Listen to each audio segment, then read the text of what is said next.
Alpha Omega.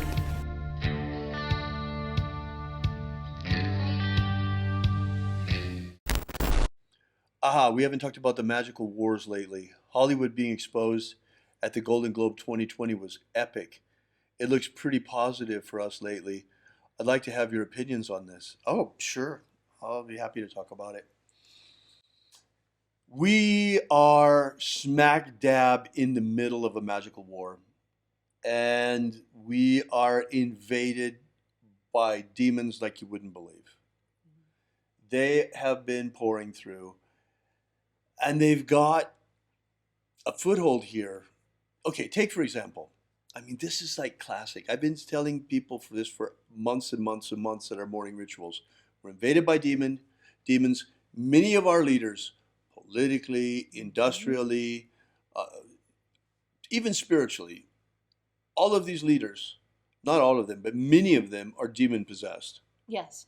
and are being motivated and moved by these demons without even realizing it. They're not completely unaware of it.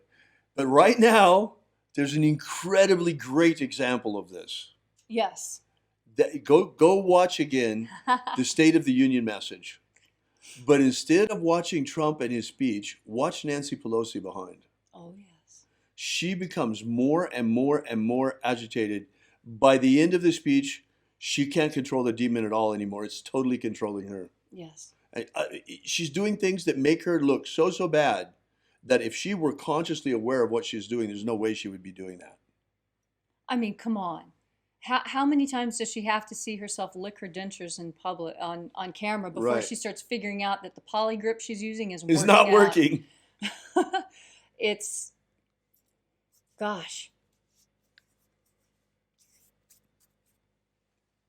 It's really astonishing that some people can be so unconscious of their physical body, that you can't control your physical body. Now, I understand, I've seen commercials about people who can't control the way they move, and the darting tongue and the weird thing about the feet, but I hope she's not on antipsychotic medicines that are making her tongue dart about her mouth like that. Right. Geez, that's kind of frightening. Or her toes wiggling uncontrollably in her shoes under the desk. I mean, This it's is scary. It's not so easy usually to spot this in people. But in this case, it was just over the top. It was just so obvious. You could see it. And I'm surprised none of the news commentators, nobody ever, even in the fringe news commentators, nobody would say, hey, that looks like demon possession. Because that's exactly what it looks like. Right. It's a classic case of demon possession. Yes. So, the problem is, we've been in this war for a long time, and we've been getting our asses kicked for centuries Right. because of the fact that the black magicians have been using some really diabolical stuff. Yes. Ever since the Aztecs, ever since the Jesuits met the Aztecs and brought back that Aztec magic, Wow. there's been human sacrifice going on. Mm-hmm. And all of that energy of human sacrifice is formidable. It's not easy to defeat that kind of tactic in a magical war. Certainly, we're not going to stoop down to their methods. Oh, That's not who we No. are. No. We don't kill people just for magical power, unlike the black magicians. But what's very interesting, it was just a theory a couple of years ago, but it sure looked like the best way to counter the power of demons is with the power of the greatest exorcist who ever lived, Jesus of Nazareth. Yes. So that's why we chose specifically this magic, and it's one of the reasons we chose specifically this magic, and have been using it to establish human freedom worldwide. In this way, we are not fighting against the black magicians. We're not fighting against the energy of human sacrifice that they're throwing at us. Right. But instead, we're using the energy of the sun itself, Yes. the God force energy streaming from the sunrise every morning to free humanity. That's a huge energy. The energy of sunrise, harnessed using the magic of Jesus, is strong enough to defeat the human sacrifice of the black magicians. And that's why we're at this turning point. Yes. For the first time in centuries, we're winning, folks. We are winning this war. We're kicking their butts instead of the other way around for a change. And we see that all over the place. And another thing is that, another thing that we have noticed is that everything that we have asked for in the morning rituals has happened. Yes. Every single thing. Yes. It's almost spooky. We're very careful with what we ask. We're very careful what we ask. Oh, thank you so much, Irene. She says, you guys so rock. Golden Dawn will win. Thank you. That's so sweet. It's not just the Golden Dawn. We have powerful, powerful allies. There are Christian prayer warriors across the nation that are praying for the freedom of our country and the success of our country, and that things will go well. But we're doing the best that we can too. We were talking about it this morning. I was asked by Leo Zagami online. You may have seen the figure, the episode. He asked me, "Well, is prayer not enough? Why magic?" Right. Of course, prayer is great, but that's like asking, "Isn't the infantry enough? Why do we need an air force?" Right. Because really, that's where the magic of Jesus does come in, because it's the magic of the angels, of the legions of angels that he commanded. Yes. And they're here. They come every morning. Every single day they're here. We live in the presence of those angels all the time here at Columenge. They come and they go constantly. And we're in communication with them. So yeah, the Christian prayer warriors, they're the infantry. We're the Air Force. When they get pinned down, that's why we need good intel. We need to know what's happening where and when our magic is most effective.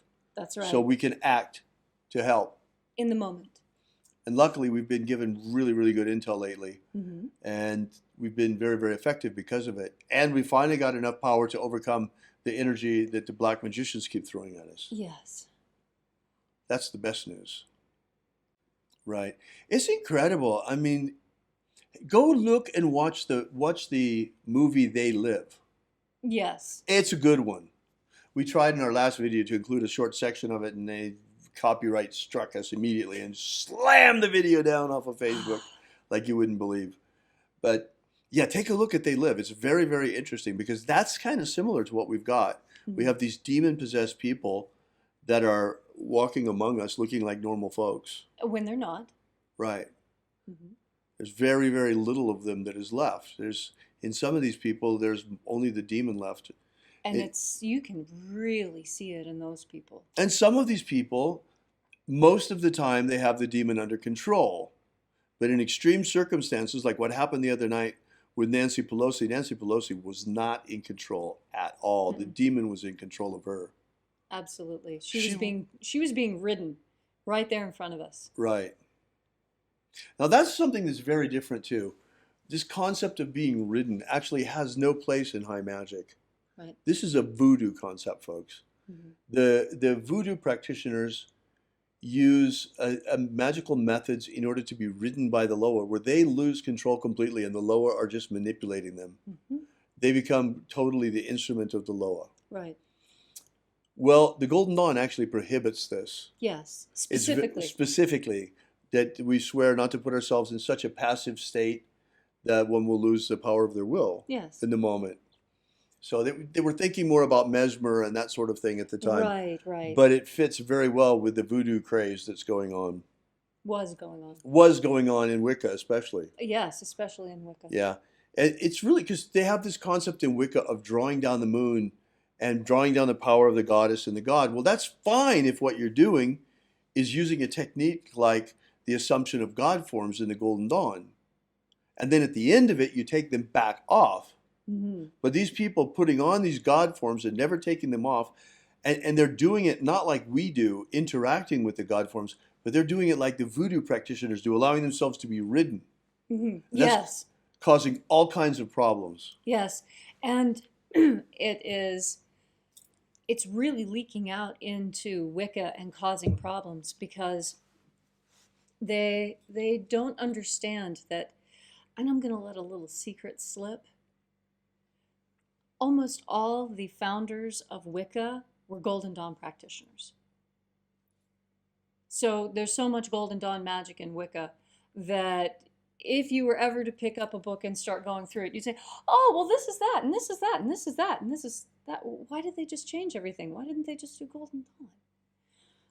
And you've got two layers of influence. You've got the Crowleyan influence, unfortunately, Golden Dawn information filtered into Wicca through Crowley, but you also have Dion Fortune's influence. Yes, and Dion Fortune was wonderful. She very carefully went through with a fine-tooth comb and picked and teased out all of the influences of Crowley as much as possible.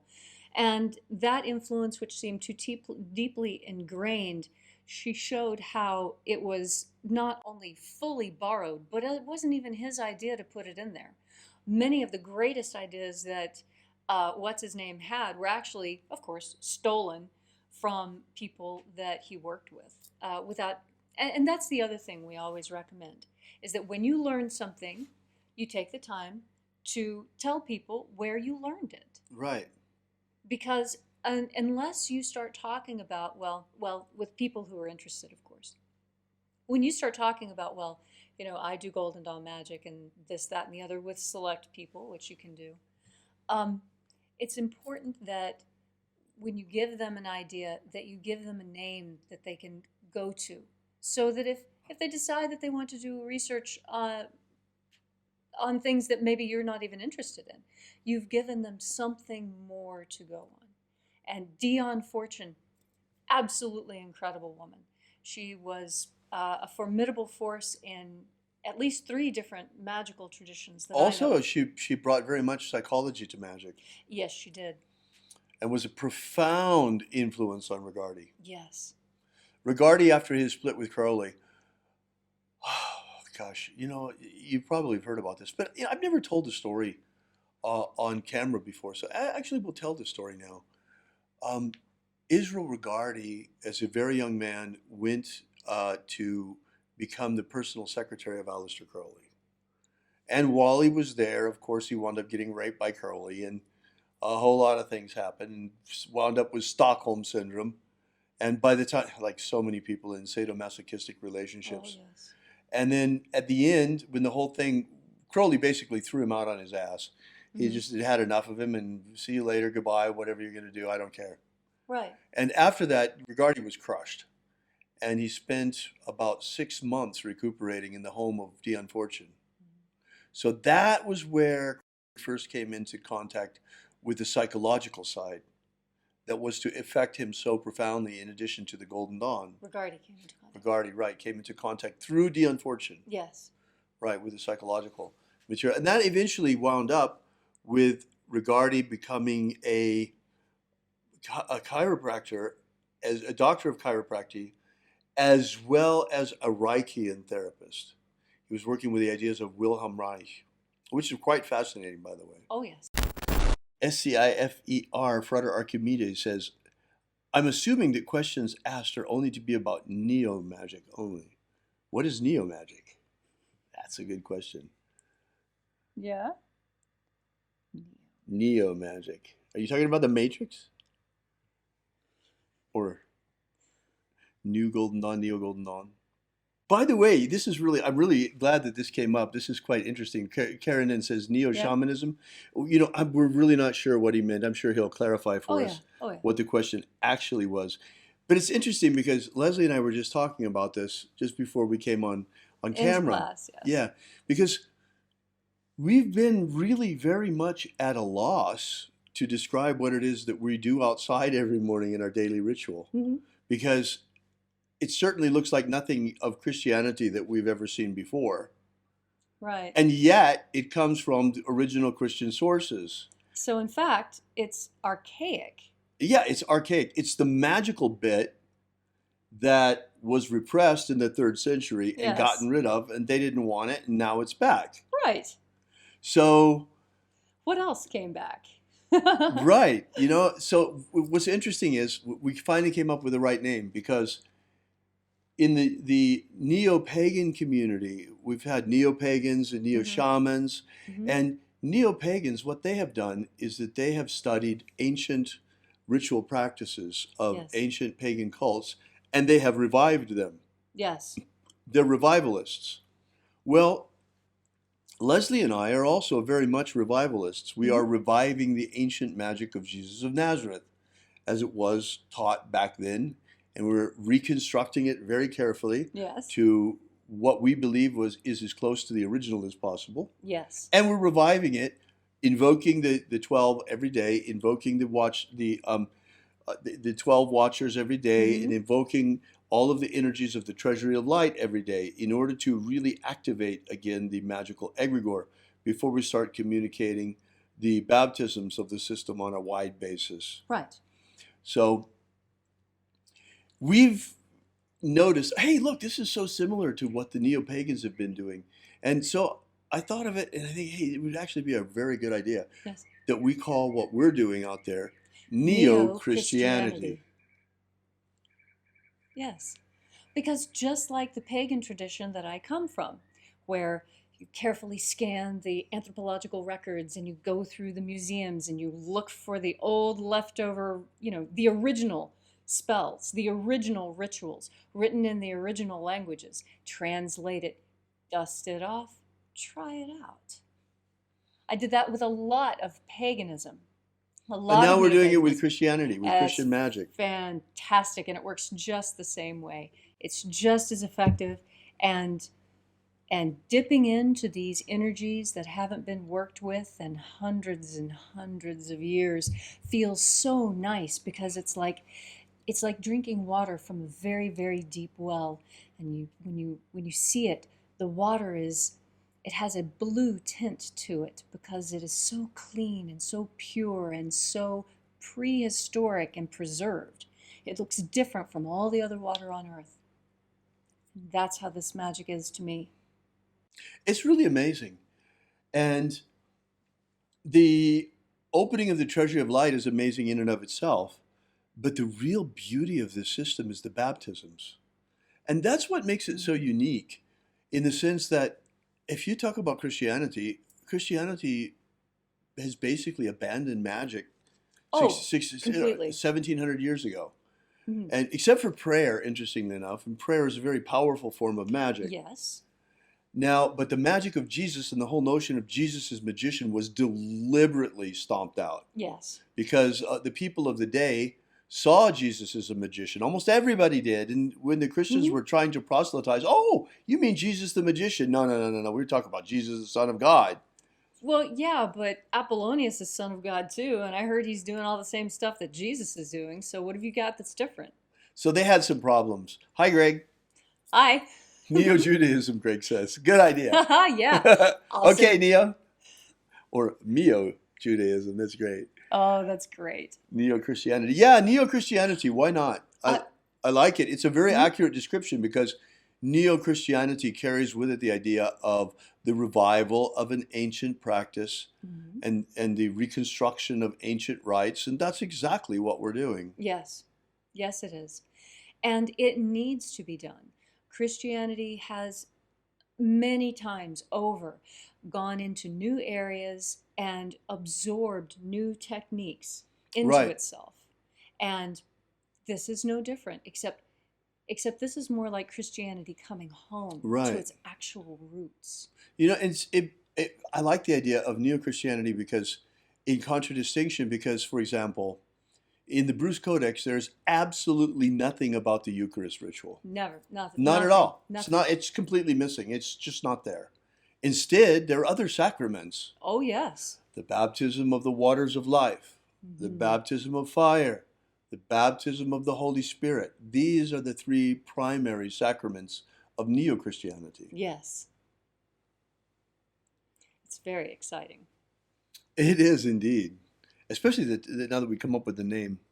Right. Well, because naming things is important. In fact, naming things is the first way that language really became established. Right. What is that? Well, it is called this. Well, how did you come up with that name? Well, I don't know. Well, they say that because everyone says, well, the neo-pagans, it's not like original paganism, it's new, it's neo-paganism. Right. Okay, fine. Well, then what are you supposed to call a religion that was a part of Christianity 2,000 years ago and yet has been missing for, say, a millennia and a half? Right. So and is reconstructed and revived. Obviously, it's neo. Yes. So, neo-Christianity. Well, that's about it. Thank you so much, folks. Really appreciate your being here. And remember, have faith and expect a miracle. May your magics work better than expected.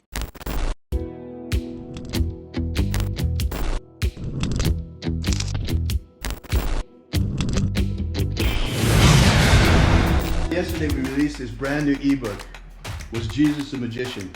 Give you the basic background of the rediscovery of the lost books of Yahweh, how it happened, why they were repressed, why it is that the magic of Jesus was nearly destroyed and wiped from the face of the earth, and the miracle by which it survived, how we only have one precious manuscript of this ancient knowledge, and that's truly all there is left.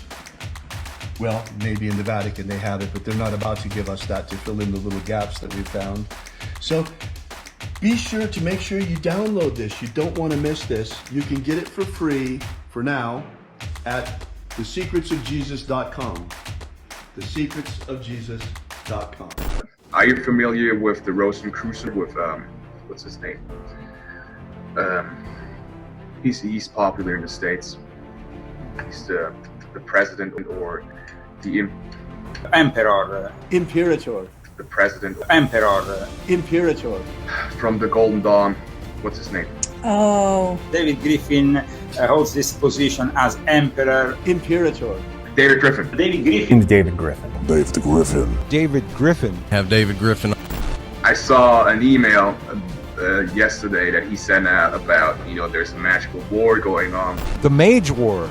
Demons of the infernal realm. All of them. There is really a magical war going on. The Mage War. There is a guy called David Griffin who is heading all these magicians. David Griffin is S.L. McGregor Mather's present successor. David Griffin. David Griffin. David Griffin. David Griffin. I'm Golden Dawn Imperator David Griffin. David Griffin. David Griffin. David Griffin. David Griffin. Now David Griffin. There's a magical war going on. So there is really a magical war going on. Alpha Omega.